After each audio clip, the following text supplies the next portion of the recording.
Խոսում էր կայունությունից, բայց մոտ եթե կայուն հզոր լավ պետություն էր մեր պետությունը, ինչպես էր, որ շարունակաբար ժողովուրդը հեռանում էր երկրից, մոտ 1 միլիոն բնակիչ մեր Հայաստանի Հանրապետության քաղաքացի լքեցին, եթե այդքան լավ էր, ապահով էր, անվտանգ էր, բարեկեցիկ կյանքով էին ապրում, ինչու մեր ժողովուրդը հեռացավ մեր երկրից, ինչու մեր բնակչության թվաքանակը նվազեց,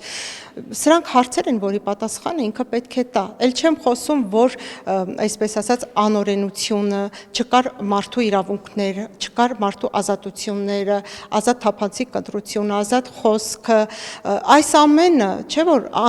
հենց այդ անարդարությունը, անարդարությունից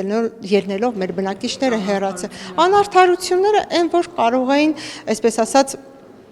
մարդկանց ունեցվածքը խլել, մարդկանց ունեցվածքը խլել կամ այսպես ասած դա արդարադատություն չկար, մարդկանց կարային սպանեին, կազմակերպեց հոկտեմբերի 27, մարտի 1, դրանք չէ, որ այս ամեն ինչը բխեց նրանից, արեց այն նրա համար արեց, որպեսզի ինքը կարողանա պահի իշխանությունը։